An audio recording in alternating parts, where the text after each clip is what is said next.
فأعوذ بالله من الشيطان الرجيم وما يستوي البحران هذا عذب فرات سائغ شرابه وهذا ملح أجاج ومن كل تأكلون لحما طريا وتستخرجون حلية تلبسونها وترى الفلك فيه مواخر لتبتغوا من فضله ولعلكم تشكرون يولج الليل في النهار ويولج النهار في الليل وسخر الشمس والقمر كل يجري لأجل مسمى ذلكم الله ربكم له الملك والذين تدعون من دونه ما يملكون من قطمير إن تدعوهم لا يسمعوا دعاءكم ولو سمعوا ما استجابوا لكم ويوم القيامة يكفرون بشرككم ولا ينبئك مثل خبير وما يستوي البحران دو دریا آپس میں برابر نہیں ہیں. یہ میٹھے پانی کا ہے جس کا پینا جو ہے وہ بڑا ہی مزیدار ہے اور ہاضمے دار ہے، اور یہ نمکین ہے اور کڑوا ہے. اور ہر طرح کے پانی سے تم تازہ گوشت نکال کر جو ہے وہ کھاتے ہو اور زیور نکالتے ہو جس کو تم پہنتے ہو، اور تم دیکھتے ہو کہ بڑی بڑی کشتیاں اور بڑے بڑے جہاز اس میں چلتے ہیں تاکہ تم اللہ کے فضل کو تلاش کرو اور تاکہ تم شکر گزار بن جاؤ. وہ رات کو دن میں داخل کرتا ہے اور دن کو رات میں داخل کرتا ہے، اور اسی نے سورج اور چاند کو تمہارے لیے مسخر بنا کر دیا ہے. ہر ایک اپنے اپنے مدار میں اور اپنے اپنے وقت پر چل رہا ہے. یہی تمہارا رب ہے اللہ تبارک و تعالی. ساری بادشاہت اسی کے لیے ہے، اور جن کو تم پکارتے ہو اللہ کو چھوڑ کر وہ تو کھجور کے شگاف یا غلاف یا چیلی کے برابر بھی ملکیت نہیں رکھتے. اگر تم ان کو پکارو تو وہ تمہاری پکار کو نہیں سنتے ہیں. اگر وہ سن بھی لیں تو تمہاری پکار کا قیامت کے دن تک جواب جو ہے وہ نہیں دے سکتے، اور کل قیامت کے دن وہ تمہارے شرک کا انکار کریں گے. اس طرح کی باتیں اللہ خبردار کے علاوہ تمہیں کوئی بتلا نہیں سکتا ہے. حضرات گرامی قدر، معزز سامعین، معزز سامعات، بزرگوں، دوستوں، بھائیوں اور معززات ماؤں اور بہنوں، اس بات میں کسی بھی مسلمان کو اور مومن کو کوئی شک نہیں ہے کہ اللہ احکم الحاکمین اس ساری کائنات کا خالق و مالک ہے. ساری کائنات کو پیدا بھی اسی نے کیا ہے اور ساری کائنات کا انتظام اور انصرام بھی وہی کرتا ہے. اس کی اجازت کے بغیر کائنات کے درختوں کا ایک پتا بھی حرکت نہیں کرتا ہے. جو وہ چاہتا ہے وہ کام ہو جاتا ہے، جو وہ نہیں چاہتا ہے وہ کبھی بھی نہیں ہوتا ہے. تم اگر چاہو اللہ کی چاہت اس کے ساتھ شامل ہو جائے تو وہ کام ہو جاتا ہے. تم ہمیشہ چاہتے رہو لیکن اللہ کی چاہت اس میں شامل نہ ہو، وہ کام کبھی نہیں ہو سکتا ہے. وہ اللہ تبارک و تعالی جس نے انسانوں کو پیدا کیا، جنوں کو پیدا کیا، ملائکہ کو پیدا کیا، حیوانات کو پیدا کیا، یہ بر و بحر، یہ سمندر اور یہ دریا، یہ پہاڑ اور یہ صحرا، یہ بستان، یہ ساری کائنات اللہ کی پیدا کردہ ہے. وہ ذات بڑی عظیم ہے، وسع کرسی السماوات والارض، کہ جس کی صرف کرسی نہیں تمام آسمان کو اور تمام زمین کو اپنے گھیرے میں لے رکھا ہے. اور اس کا عرش تو اس کرسی کے مقابلے میں بہت بڑا ہے، اور اللہ وہ تو اپنے عرش سے بھی بڑا ہے اور وہ ساری کائنات سے بڑا ہے۔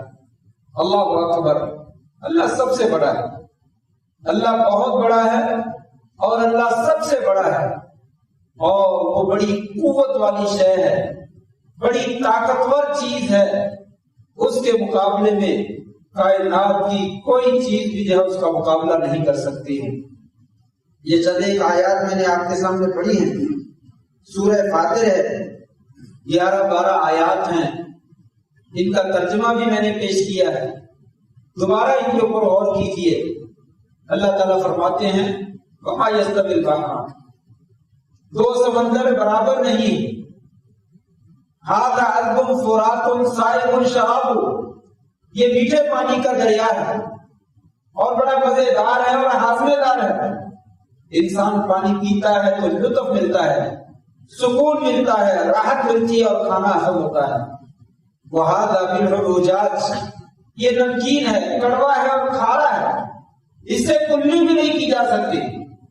وَمِن كُلٍّ تَأْكُلُونَ لَحْمًا طَرِيًّا، ہر طرح کے دریاؤں سے، سمندروں سے، وہ میٹھے پانی کے ہیں یا کڑوے پانی کے ہیں، تم جو ہے وہ طرح طرح کے تازہ جانوروں کا، حیوانات کا گوشت نکال کر جو ہے وہ کھاتے ہو، اور اس میں سے ہیرے اور جواہرات نکالتے ہو جو تم استعمال کرتے ہو، اور تم بڑے بڑے جہاز دیکھتے ہو، بڑی بڑی کشتیاں دیکھتے ہو، اس پانی کے اندر چلتی ہیں۔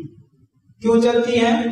لِتَبْتَغُوا مِن فَضْلِهِ وَلَعَلَّكُمْ تَشْكُرُونَ، تاکہ تم اللہ کا فضل جو ہے وہ تلاش کرو اور اللہ کے شکر گزار بندے بن جاؤ۔ یولج اللیل فی النہار ویولج النہار فی اللیل وسخر الشمس والقمر، لوگو آپ کو معلوم ہے اللہ کون ہے؟ جو رات کے بعد دن اور دن کے بعد رات کو لے آتا ہے۔ وسخر الشمس والقمر، سورج اور چاند کو اس نے تمہارے لیے مسخر کر دیا، سب کچھ تمہارے تابع کر دیا، یعنی تمہاری خدمت کرتے ہیں۔ سورج تمہیں روشنی بھی دیتا ہے، حرارت بھی دیتا ہے، چاند تمہیں روشنی بھی دیتا ہے، ٹھنڈک بھی دیتا ہے، اور آسمان کی خوبصورتی بھی دیتا ہے۔ کل یجری لاجل مسمى، ہر چیز اپنے اپنے وقت کے اوپر چل رہی ہے اور اپنے اپنے مدار میں چل رہی ہے، کسی کی مجال نہیں ہے وہ ذرہ برابر بھی سائڈ پہ ہو جائے اور ذرہ برابر بھی اپنے وقت سے جو ہے وہ پیچھے رہ جائے۔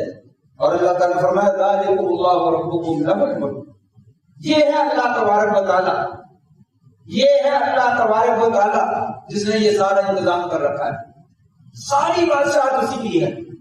لہ الملک، تمام کی تمام بادشاہت صرف اور صرف اسی کی ہے۔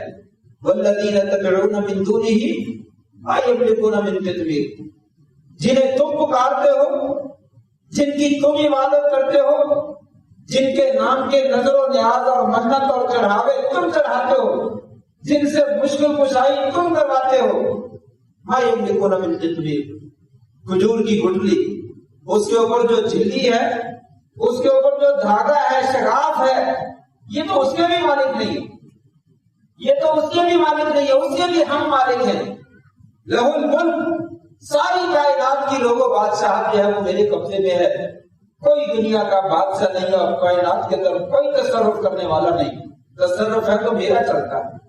اور پھر اس کے بعد فرمایا ان تدعوهم لا يسمعوا دعاءکم، یہ جن کو تم نے مشکل کشا بنا رکھا ہے، معبود بنا رکھا ہے، جن کو تم ہمیشہ پکارتے رہتے ہو اللہ کو چھوڑ کر، لا يسمعوا دعاءکم، وہ فوت ہونے کے بعد تمہاری پکار کو سنتے ہی نہیں ہیں۔ وَلَوْ سَمِعُوا، چلو اگر سن بھی لیتے ہیں، مَسْتَجَابُوا لَكُمْ، تمہاری پکار کا کبھی بھی وہ جواب نہیں دے سکتے ہیں۔ وَيَوْمَ الْقِيَامَةِ يَكْفُرُونَ بِشِرْكِكُمْ، کل قیامت کا دن ہوگا، تم نے جو اللہ کے ساتھ شرک کیا ہے، اللہ کو چھوڑ کر ان کو پکارا ہے، یہ سارے کے سارے معبودان یہ اس بات کا انکار کریں گے یا اللہ ہم نے حکم نہیں کیا، اللہ ہم نے کبھی نہیں کہا تھا کہ اللہ کے برابر مجھے کھڑا کر، عیسیٰ علیہ السلام بھی کہیں گے، اور دوسرے تمام معبودات جن کو معبود بنا دیا گیا ہے کہ یہ بھی ہماری سنتے ہیں، فرمایا کل قیامت کے دن سب انکار کریں گے کہ یا اللہ ہم نے تو کچھ نہیں کہا، ولا ينبئك مثل خبیر. اس طرح کی باتیں اللہ خبردار احکم الحاکمین وہی بتلا سکتا ہے، تمہیں کوئی نہیں بتلا سکتا. یہ تو بڑی کڑوی سی باتیں ہیں، یہ تو بڑی کڑوی باتیں ہیں، ہضم نہ ہونے والی باتیں ہیں، لیکن اللہ تبارک و تعالیٰ کو پوچھنے والا کھل کے قرآن میں بیان کیا، دو ٹوک الفاظ میں بیان کیا، سیدھے لفظوں میں بیان کیا. لوگوں رب میں ہوں، مالک میں ہوں، کائنات میں تصرف میرا چلتا ہے، کائنات میں حکم میرا چلتا ہے، اور مجھے چھوڑ کر تم غیروں کو پکارتے ہو اور غیروں سے دعائیں مانگتے ہو. تمہیں حیا کرنا چاہیے. میں ساری باتیں کھول کھول کر جو ہے بیان کر رہا ہوں. قرآن مجید اس طرح کی معلومات سے بھرا پڑا ہے. ہر صفحہ ہر پیج جہاں پہ کھول لیا جائے وہاں پہ اللہ تبارک و تعالیٰ کی وحدانیت کا، توحید کا، اللہ کے ایک ہونے کا ہمیں سبب ملتا ہے. اللہ ایک ہے اس چیز میں، اپنے معبود ہونے میں، اپنے رب ہونے میں، اپنے خالق اور مالک اور رازق ہونے میں، تمام کائنات کے اندر تصرف کرنے میں. ان تمام چیزوں میں اللہ تبارک و تعالیٰ واحد ہے، لا شریک ہے، اس کو کوئی شریک نہیں. یہ بات پورے قرآن مجید میں بیان کی گئی ہے. بلکہ حقیقت یہ ہے آپ کی پیدائش اور میری پیدائش، جن و ملائکہ کی پیدائش اور اس ساری کائنات کا بنانا، آسمان اور زمین کی پیدائش صرف اور صرف اسی بات کے لیے بنائی گئی ہے، کی گئی ہے. لوگوں ایک اللہ کی عبادت، ایک اللہ کی وحدانیت کا ڈنکا بجا دو. اگر نہیں بجاؤ گے تو نقصان تمہارا ہے، کسی کا کچھ نہیں جائے. کہاں لوگوں توحید کو اختیار کر لو، اللہ کی وحدانیت کو اختیار کر لو، اللہ رب العزت کو ایک تسلیم کر لو، رب ہونے میں بھی اور معبود ہونے میں بھی. اگر تم نے اس کو شریک نہ، اس کو جو ہے وہ تسلیم نہ کیا تو یاد رکھو اللہ تبارک و تعالی شرک کو کبھی معاف نہیں کرتا، شرک کو کبھی معاف نہیں کرتا. یہ توحید ان دنوں میں بہت زیادہ اجاگر ہو جاتی ہے. اگر ہم غور کریں یہ ایام ذی الحجہ جو ہے، عشر ذی الحجہ اور ایام تشریق، یہ سارے کے سارے ہمیں کھل کر خوب طریقے سے، بہترین طریقے سے اللہ تبارک و تعالیٰ کی وحدانیت کا درس دیتے ہیں. آپ کو معلوم ہے ان ذی الحجہ کے دنوں میں حاجی حضرات پوری دنیا کے اطراف و اکناف سے بیت اللہ کا رخ کرتے ہیں اور ایک جیسا لباس میں تن کرتے ہیں. اپنی قومیت، اپنی رنگ و رسم کے لباس اور اپنی بولیاں ساری کی ساری پیچھے چھوڑتے ہیں، اور جب تک جو ہے وہ یہ تلبیہ نہیں پکارتے ان کے حج کا آغاز نہیں ہوتا. لبیک اللہم لبیک، لبیک لا شریک لک لبیک، ان الحمد والنعمت لک والملک لا شریک لک. یہ تلبیہ تمام حاجی پکارا، کالے رنگ کے بھی، گورے رنگ کے بھی، لال رنگ کے بھی، کوئی نیلے اور پیلے رنگ کے ہیں وہ بھی، جن کو عربی آتی ہے وہ بھی، جن کو نہیں آتی وہ بھی، سب یہ تلبیہ جو ہے وہ پکارتے ہیں اور اپنا اپنا لباس اتار دیتے ہیں اور سفید رنگ کا لباس پہنتے ہیں اور کسی گھر کا قصد نہیں کرتے، صرف بیت اللہ کا قصد کرتے ہیں. اللہ کے گھر کی طرف جو ہے وہ رواں دواں ہو جاتے ہیں اور یہ ان کو حکم دیا جاتا ہے اگر آپ اپنے حج کو بہترین بنانا چاہتے ہیں، سب سے افضل بنانا چاہتے ہیں تو کیا کریں؟ یہ تلبیہ پکاریں. لبیک اللہم لبیک، لبیک لا شریک لک لبیک، ان الحمد والنعمت لک والملک لا شریک لک. یہ کیا ہے تلبیہ؟ یہ تلبیہ وہی ہے جو باتیں میں نے یہاں پہ ذکر کی، جو یہ سورہ فاتر کی میں نے 11-12 آیت نمبر ذکر کی ہے اور قرآن مجید میں یہ موضوع جگہ جگہ بیان ہوا ہے. اس تلبیہ میں یہی کچھ بیان ہوا. لبیک اللہم لبیک، یا رب میں حاضر ہوں تیرے دربار میں اور تیری آواز پہ لبیک کہتے ہوئے، کسی کی آواز پہ لبیک نہیں کرتے. یا اللہ کسی اور کی طرف نہیں جا رہا، صرف تیرے در کی طرف آ رہا ہوں. سب دروازے میرے لیے بند ہیں، صرف ایک تیرا دروازہ جو ہے وہ کھلا ہے بہت سے لوگ بہت سے مختلف قسم کے نعرے بلند کرتے ہیں، اصل نعرہ یہی ہے لبیک اللہم لبیک، کوئی دوسرا نام نہیں ہے، کوئی تیسرا نام نہیں ہے، کوئی چوتھا نام نہیں ہے۔ یا اللہ تو نے بلایا ہے تو میں حاضر ہوں، لبیک اللہم لبیک لا شریک لک لبیک، یا اللہ تیرا کوئی شریک، تیرے بلانے میں بھی کوئی شریک نہیں۔ یا اللہ یہاں پہ بلا رہا ہے تو تو ہی بلا رہا ہے، تو نے بلایا ہے تو میں آ گیا ہوں، تو اگر نہ بلاتا تو میں کبھی نہیں آ سکتا، تو نے توفیق بخشی ہے تو میں نے لبیک کہہ دیا ہے۔ یا اللہ تو اگر توفیق نہ بخشتا تو میں لبیک کبھی نہ کہہ سکتا۔ تیرے کسی معاملے میں بھی دنیا جہان کا کوئی فرد اور کوئی فرشتہ اور کوئی نبی، کوئی ولی اور کوئی انسان تیرا کوئی شریک نہیں، لا شریک لک ان الحمد، یا اللہ تمام تعریفیں تیری، ہر طرح کی تعریف، یا اللہ تعریف میں ساری تیری ہے۔ کیوں؟ اس لیے کہ اس کائنات میں جو کاریگری ہے، جو قدرت کا نمونہ ہے، وہ سارا تیرا ہے۔ دنیا کے اندر، کائنات کے اندر، حسن و جمال کے اندر یا اللہ جو کچھ کمال پایا جاتا ہے وہ کسی کا نہیں، اللہ صرف اور صرف آپ کا ہے۔ یہ مسجد بڑی خوبصورت ہے، یہ اے سی بڑا خوبصورت ہے، یہ پنکھا بڑا خوبصورت ہے، یہ لائٹ بڑی خوبصورت ہے، یہ انسان بڑا خوبصورت ہے، یہ بلڈنگ بڑی خوبصورت ہے، یہ باغ اور بستان بڑا خوبصورت ہے۔ یا اللہ اس میں بندے کا کوئی کمال نہیں، اس میں اس مالک کا کمال ہے جس نے یہاں پہ عقل خانہ جو ہے وہ فٹ کر دیا۔ یا اللہ اس میں کمال صرف اور صرف تیرا ہے، جب کمال تیرا ہے تو یا اللہ تعریفیں ساری کی ساری تیری، کسی کی کوئی تعریف۔ اعلیٰ سے اعلیٰ پلازا اور اعلیٰ سے اعلیٰ بلڈنگ 100 منزلہ عمارت اور 150 منزلہ عمارت بن جاتی ہے، بڑی خوبصورت بن جاتی ہے، انسان اس میں لفٹ لگا دیتا ہے 150 منزل، 5 منٹ کے اندر اندر جو ہے وہ انسان پوری منزل پہ پہنچ جاتا ہے۔ یا اللہ انسان کا کوئی کمال نہیں، اللہ یہ صرف تیرا کمال ہے کہ تو نے انسان کو جو ہے وہ عقل عطا فرمائی ہے، وگرنہ کوئی انسان اس طرح کا کام جو ہے وہ نہیں کر سکتا۔ ان الحمد، یا اللہ تمام تعریفیں تیری ہیں، تو نے ہمیں انسان بنایا، اس میں بھی تعریف تیری ہے، تو نے ہمیں دین کی توفیق بخشی، یہ بھی تیری تعریف ہے۔ یا اللہ تو نے بیت اللہ کی توفیق دے دی، زیارت کی، یہ بھی تیری توفیق ہے۔ اللہ اگر تو توفیق نہ دیتا تو ہم تیری جگہ پہ بھی نہیں آ سکتے تھے۔ ان الحمد، تمام تعریفیں یا اللہ تیری ہیں۔ ان الحمد والنعمت، یا اللہ ساری نعمتیں بھی تیری، تیری نعمتیں دینے میں کوئی شریک نہیں، کوئی پیرا دیتا نہیں، کوئی پیرا بخش نہیں، یا اللہ صرف اور صرف اللہ دیتا ہے۔ اللہ نے دیا ہے تو مل سکتا ہے، کوئی اور نہیں دے سکتا ہے۔ یا اللہ تو دینے والا ہے، نعمتیں ساری کی ساری تیری ہیں۔ یا اللہ ان الحمد والنعمت، جتنی نعمتیں ہیں، جتنی آسانیاں ہیں، جتنی سہولتیں ہیں، یا اللہ جس کو تو نے بیوی بچے دے دیے، جس کو تو نے کاروبار دے دیا، جس کو بہترین اولاد دے دی، جس کو بہترین گھر بار دے دیا، یا اللہ یہ صرف تیری نعمت ہے، کسی کی کوئی نعمت نہیں۔ ان الحمد والنعمت لک والملک، یا اللہ یہ ساری تیری ہیں، یہی نہیں بلکہ ساری کائنات میں حکومت اور بادشاہ ساری تیری، حکومت میں حکومت صرف اور صرف تیری ہے، بادشاہ صرف اور صرف تیری ہے، لا شریک لک۔ یا اللہ تیری حمد میں، تیری نعمتوں میں اور تیری بادشاہت میں کائنات کا کوئی بندہ شریک، کوئی شریک۔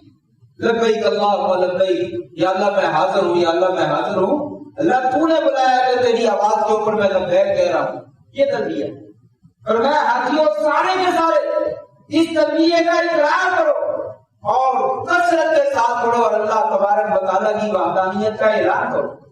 دنیا میں گونج بڑھ جائے کہ اللہ کے ساتھ تو اس کا دنیا میں کوئی شریک نہیں، کائنات میں وہ اکیلا ہی تصرف کرنے والا ہے، پوری کائنات کو اکیلا ہی بنانے والا ہے اور پوری کائنات کو اکیلا ہی چلانے والا ہے، اور عبادت کے لائق وہ اکیلا ہی، رکوع بھی، سجدہ بھی اور نظر و نیاز بھی اور منت بھی اور چڑھاوا بھی اور قربانی بھی صرف اسی کے نام کی۔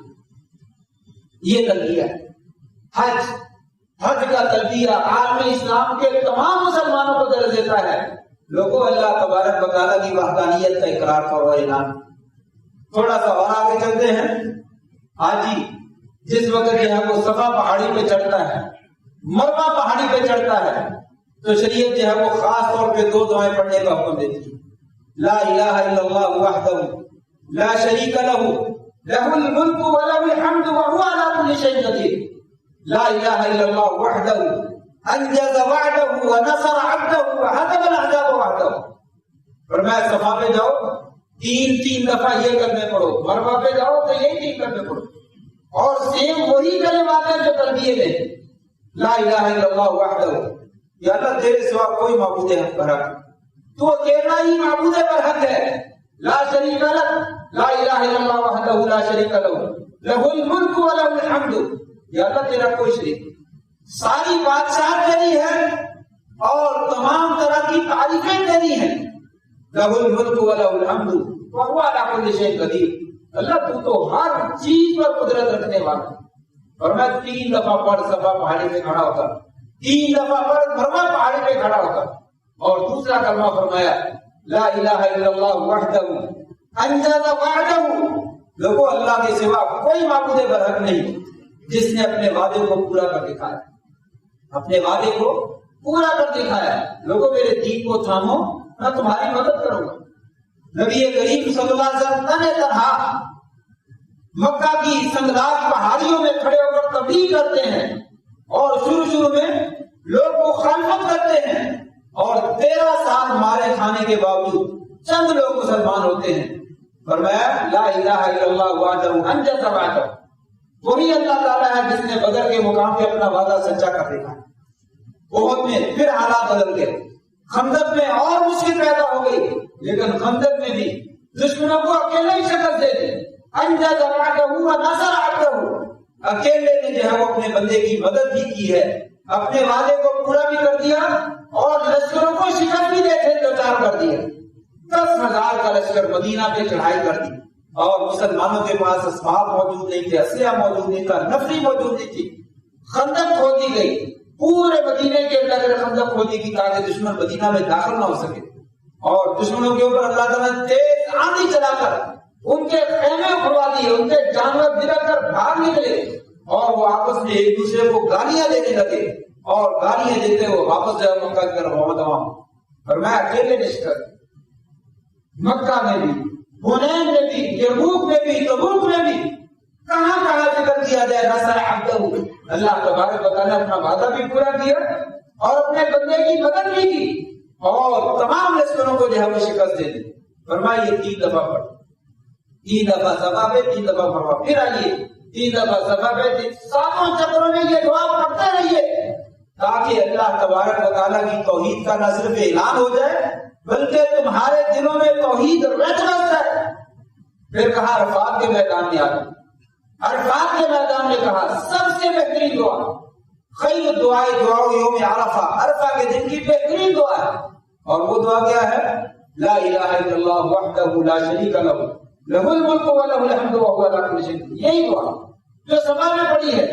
فرمایا یہ سب سے بہترین دعا ہے جس میں اللہ تعالیٰ کی توحید کا زبردست اعلان. لوگوں اللہ کے سوا کوئی معبود نہیں اور اس کا کوئی شریک نہیں ہے، ساری بادشاہت اس کی ہے اور ساری تعریفیں اس کی ہیں، اور وہ ہر چیز کے اوپر قدرت رکھنے والا ہے. یہ کلمات حج کے موقع پر ہمیں سبق دیے جا رہے ہیں کہ یہ ایام ذی الحجہ جو ہیں یہ اللہ کی توحید کا درس دیتے ہیں. اور پھر اس کے بعد ہمیں یہ کہا گیا لوگوں اللہ کا ذکر کرو، اور ذکر میں سب سے نمایاں چیز تکبیرات پڑھو. ایام عید میں، ایام ذی الحجہ میں، عید سے پہلے بھی اور عید کے بعد بھی اللہ اکبر اللہ اکبر اللہ اکبر. لوگوں اللہ سب سے بڑا، اللہ سب سے بڑا ہے، اللہ سب سے بڑا. اعلان کر دو، دنیا میں گونج پڑ جائے، کوئی اللہ کا مقابلہ کرنے والا نہیں. یہ سب جن کو تم معبود بناتے ہو یہ ہیچ ہیں، یہ نیچے درجے کے ہیں. اللہ تبارک و تعالیٰ ان سے کہیں اوپر ہے. اللہ اکبر اللہ اکبر. اللہ سب سے بڑا ہے، اللہ سب سے بڑا ہے. لا الہ الا اللہ واللہ اکبر. لوگوں اللہ کا ساتھ کوئی شریک نہیں ہے، وہ اکیلا ہی معبود برحق ہے، اور اللہ سب سے بڑا ہے. وللہ الحمد. تمام قسم کی تعریفیں اللہ تبارک و تعالیٰ کی. فرمایا لوگوں یہ اٹھتے بیٹھتے چلتے پھرتے 13-14 دنوں میں تکبیریں پڑھتے رہیے تاکہ کم از کم جو پڑھنے والا ہے اس کو جو ہے وہ کسی قسم کا شک و شبہ باقی نہ رہے کہ اللہ کے ساتھ جو ہے وہ شریک ہو سکتا ہے, اللہ کی کوئی برابری کر سکتا ہے. لوگوں اللہ کی بڑائی کا ڈنڈا بجا دو, لوگوں اللہ کی توحید کا اقرار کر لو اور لوگوں کو بتا دو کہ اللہ کے سوا جو ہے وہ کوئی معبود برحق نہیں اور اس کی کوئی برابری کرنے والا نہیں اور اس کی کوئی شراکت کرنے والا نہیں. اور پھر حاجی حضرات کنکریاں مارتے ہیں, طواف کرتے ہیں, طواف کرتے وقت بھی یہی کہا جاتا ہے اللہ اکبر. حضرت اسود کے سامنے آؤ, اللہ اکبر, اللہ اکبر, اللہ اکبر, یہی کلمہ جو ہے وہ پڑھتے چلے جاؤ. کہیں آیا ہے پیر بڑا ہے, فلاں جو ہے وہ مولوی بڑا ہے, فلاں جو ہے وہ بزرگ جو ہے وہ بڑا ہے. بزرگ سارے محترم ہیں, سارے بڑے ہیں, عام لوگوں کے اعتبار سے وہ بہت بڑے ہیں, لیکن اللہ تبارک و تعالیٰ کے مقابلے میں ان کا مقابلہ ہی نہیں. ان کو اللہ کے برابر نہ کھڑے کرو, آپس میں مقابلہ کرو کہ وہ بزرگ ہم سے بہت زیادہ نیک ہے, ہم ان جیسے نیک عمل نہیں کیے ہیں, یا اللہ ہمیں بھی ان کے نقشے قدم پہ چلنے کی توفیق دے جو نیک ہیں, یا اللہ ہمیں بھی ان جیسا بنا دے. یہ تو بالکل درست ہے, لیکن یہ کہنا کہ وہ اللہ کے برابر کھڑے ہوتے ہیں, اس کا جو ہے وہ کوئی دنیا میں ثبوت موجود نہیں ہے. حج سارے کا سارا کہتا ہے لوگوں اللہ کا نام اللہ اکبر, اور شیطانوں کو جمرات کو جب کنکریاں مارنے لگو تب بھی بولو اللہ اکبر, اللہ اکبر, اللہ اکبر, اللہ اکبر. لوگوں اللہ سب سے بڑا ہے, اللہ سب سے بڑا ہے. اور جب اپنی جانوروں کی قربانی کرنے لگو پھر کہو بسم اللہ, اللہ اکبر, اللہ اکبر, یا اللہ تو سب سے بڑا ہے, یہ جانور تیرے نام میں ذبح کر رہا ہوں, اللہم من کا ولکا, یا اللہ یہ جانور بھی تو نے دیا ہے اور تیرے لیے ذبح کر رہا ہوں, کسی اور کے لیے ذبح نہیں کر رہا. قل ان صلاتی و نسکی و محیای و مماتی للہ رب العالمین, میری نماز, میری قربانی, میرا جینا, میرا مرنا سب کچھ اللہ کے لیے ہے, کسی اور کے لیے نہیں ہے. کیا ہے یہ اللہ تعالیٰ کی توحید کا اعلان.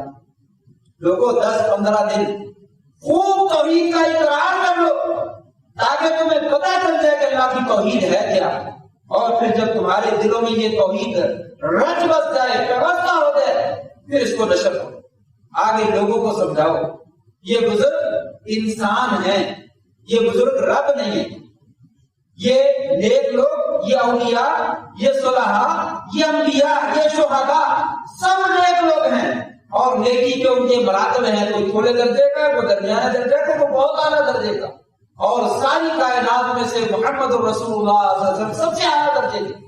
آپ کی برابری کرنے والا کائنات میں کوئی انسان نہیں ہے.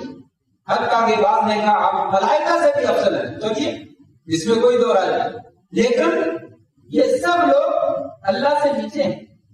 اللہ تبارک و تعالیٰ خالق ہے اور یہ سارے کی ساری مخلوق. یہ حقیقت اور یہ تصور جو ہے یہ قائم رکھیے, اس تصور کو مٹنے نہ دیجیے. اگر یہ قائم اور دائم ہے, انسان کے اعمال بڑھتے ہی چلے جاتے ہیں اور وزنی ہوتے چلے جاتے ہیں اور دنیا و آخرت میں کامیابی انسان کا مقدر بنتی چلی جاتی. اگر ایسا نہیں ہے تو پھر یاد رکھیے ان اللہ لا یغفر ان یشرک بہ ویغفر ما دون ذلک لمن یشاء, اللہ شرک کو کبھی معاف نہیں کرے گا. اگر اسی حالت میں موت آ گئی تو ہمیشہ ہمیشہ کے لیے انسان جہنم میں رہے, وہاں سے نہیں نکل سکے گا. اگر توبہ کی توفیق مل گئی, توبہ ہو گئی ہے تو شرک معاف ہو سکتا ہے, اگر توبہ کی توفیق نہیں ملی تو شرک معاف نہیں. باقی بڑے سے بڑا گناہ یا تو اللہ چاہے ویسے معاف کر دے, نہ چاہے تو کم از کم جہنم میں سزا ملنے کے بعد ایک دن پھر آخر نکال دیا جائے اور انسان جنت میں آ جائے. لیکن مشرک اور کافر آدمی جو ہے وہ کبھی بھی جہنم سے نہیں نکل سکتے. اس لیے کہا لوگوں سب سے بنیادی عمل یہ توحید کا ہے. اگر توحید موجود ہے آپ کی قربانیاں موجود ہیں, اگر توحید موجود ہے آپ کی نماز موجود ہے, آپ کا روزہ صدقہ خیرات موجود ہیں, آپ کے تمام نیک اعمال موجود ہیں. اور اگر توحید موجود نہیں ہے سارے عمل دنیا میں رہ جائیں گے. اللہ تعالیٰ دنیا میں تو بدلہ دے دے گا لیکن آخرت میں کوئی بدلہ نہیں. یہ سب اعمال کی بنیاد اور اساس ہے. اسی ناحیے سے یہ میں نے ذکر کیا سورۃ فاطر کی آیات کا. اللہ تعالیٰ نے فرمایا یہ سمندر, یہ دریا, میٹھے پانی کے, کڑوے پانی کے, نمکین کے, جہاں سے تم مچھلیاں نکال نکال کر کھاتے ہو، ہیرے جواہرات پہنتے ہو اور اس میں بڑے بڑے جہاز چلاتے ہو، یہ بھی اللہ تبارک و تعالیٰ کی قدرت ہے. اس نے تمہیں توفیق بخشی ہے کہ تم جہاز چلاتے ہو. یہ جہاز چلانے میں بھی تمہارا کوئی کمال نہیں ہے، تمہاری کوئی کاریگری نہیں ہے، تمہاری کوئی عقل اور تمہاری کوئی ذہانت اور فطانت نہیں ہے. یہ تو اللہ تبارک و تعالیٰ کی قدرت کاملہ ہے.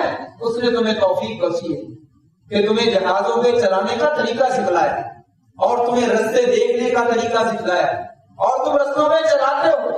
لیکن تب بھی جب تم جہاز میں سوار ہو یہ کہا کرو سبحان الذی سخر لنا ھذا وما كنا له مقرنین وإنا إلی ربنا لمنقلبون.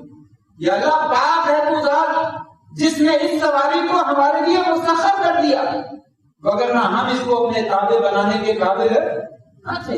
یہ ہمارے قابو میں آنے والی نہیں ہے. یہ سواریاں، یہ بڑے بڑے جہاز جب یہ بے کنٹرول ہو جاتے ہیں انسان اس کو سنبھال نہیں سکتا. اور ایسا ہی ہوا. وہ ٹائٹینک پچھلے دنوں اخبارات میں یہ خبر بڑی زینت بنی ہے. پچھلے سالوں میں ایک جہاز بنایا انگریزوں نے جسے ٹائٹینک کا نام دیا گیا اور اس میں خوب پیسہ خرچ کیا، زبردست انجینئرنگ کی، بہت زبردست اس نے انتظامات کیے، مشینری کے بھی، رہائش کے بھی اور کھانے پینے کے بھی. یعنی ایک جہاز کے اندر پوری دنیا سے پیدا کر جو آپ لینا چاہیں وہاں پہ موجود ہے. اور پھر اس نے یہ نعرہ لگا دیا کہ اگر چاہے تو مسلمانوں کا رب بھی اس کو تباہ نہیں کر سکتا. اور اللہ تبارک و تعالیٰ نے پہلا سفر بھی کامیاب نہیں ہونے دیا.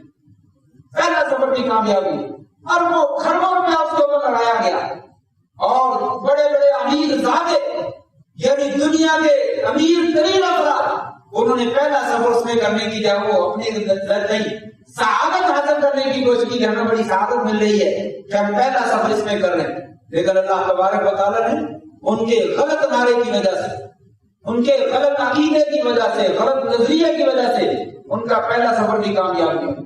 اور وہ جہاز فرمایا لوگوں یہ میرے حکم سے چلتے ہیں، تمہارے حکم سے نہیں چلتے.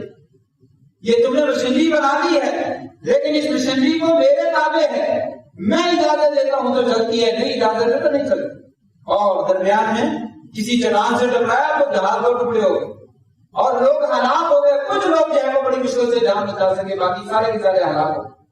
اور وہ جہاز آج بھی تہ کے اندر جو ہے وہ سمندر کے اندر موجود ہے. اور پھر آپ نے خبر پڑھی ایک آبدوز میں چند لوگ جو ہے 5 کے قریب افراد وہ جہاز کا نظارہ کرنے کے لیے گئے، سیر و تفریح کرنے کے لیے.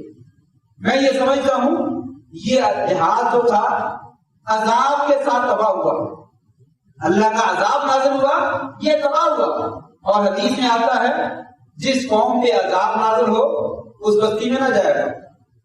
اگر مجبوراً جانا پڑ جائے تو روتے ہوئے گزرو اور تیزی کے ساتھ گزرو. لیکن افسوس یہ 5 لوگ جو ہے وہ سیر و تفریح کرنے جس جہاز کے اوپر اللہ کا عذاب نازل ہوا اور پہلے سفر میں اتنا قیمتی جہاز جو ہے وہ تباہ ہو گیا ہے، یہ اللہ کا عذاب ہی تھا اور اللہ کی پکڑ تھی. وہاں جانے کی کیا ضرورت تھی؟ یہ سیر سپاٹا بنایا گیا. اللہ تبارک و تعالیٰ نے ان لوگوں کو بھی اس جہاز سے تک پہنچنے سے پہلے تباہ کر تباہ ہو. میں سمجھتا ہوں یہ تباہ شدہ اور عذاب شدہ علاقے میں ہیں، وہاں پہ نہیں جانا چاہیے. اگر جانا ہو گزرنا پڑ جائے تو گزر جائے اور اللہ سے توبہ استغفار کرتے ہوئے گزرے، روتے ہوئے گزرے، نہ کہ سیر سپاٹے کرے، نہ کہ سیر و تفریح کا جو ہے وہ سامان بنایا جائے. اس سے ہم نے کیا لینا ہے؟ جو جہاز تباہ ہو چکا ہے، ملبہ پڑا ہوا ہے، بنجر سی جو چیزیں پڑی ہوئی ہیں، اس میں سے آپ کیا نکالنا چاہتے ہیں؟ اتنے لاکھوں روپیہ خرچ کر کے آپ سیر سپاٹے کے لیے جا رہے ہیں اور دیکھیے وہ 5 کے 5 بندے آنند فانند جو ہے وہ لطف حاصل جو ہے وہ بن گئے. یہ بھی اللہ کی پکڑ ہے. میں یہ سمجھتا ہوں یہ بھی پکڑ ہے. اللہ اعلم ان بندوں کے کیا نظریات ہیں، ان کا کیا ایمان ہے کیا نہیں، مجھے اس سے کوئی غرض نہیں. لیکن ظاہری طور پہ ایسا لگتا ہے یہ بھی پکڑ کا شکار ہوئے ہیں. ایسی جگہ پہ جانے کی ضرورت نہیں جس چیز کے اوپر اللہ تعالیٰ نے اپنے عذاب کو نازل کیا ہو. یہ آیات میں یہی ہے وَتَرَى الْفُلْكَ فِيهِ مَوَاخِرَ لِتَبْتَغُوا مِنْ فَضْلِهِ. تم اس میں جہاز اور کشتیاں چلتے دیکھتے ہو، اس کے ذریعے سے میرا فضل تلاش، کسی اور کا فضل تلاش نہ کرو. اگر کسی اور کا فضل تلاش کرو گے تو پھر کامیابی جو ہے وہ تمہارا مقدر نہیں بن سکتا. کامیابی چاہیے تو میری طرف آؤ اور میری توحید کا ڈنکا بجاؤ، میری توحید کا اعلان کرو اور سب چیزیں میرے سپرد کر دو، پھر تمہاری دنیا بھی بہتر ہو جائے گی اور آخرت بھی بہتر ہو جائے گی۔ اگر اس چیز کو تم نے پس پش ڈال دیا تو یاد رکھو میرے نزدیک اس سے بڑا کوئی اور گناہ نہیں، یہ سب سے بڑا گناہ ہے، اور اگر توبہ نہ کی تو میں کبھی تمہیں معاف نہیں کروں گا۔ اللہ سے دعا ہے اللہ تبارک و تعالی ہمیں بھی دل سے اخلاص کے ساتھ توحید کا جو ہے وہ اعلان کرنے کی توفیق نصیب فرمائے، اور اس پر جب تک زندگی ہے آخر دم تک قائم رہنے کی جو ہے وہ توفیق نصیب فرمائے۔ زندگی ملے تو توحید کی ملے اور موت آئے تو توحید کے اوپر آئے۔ وآخر دعوانا الحمدللہ رب العالمین۔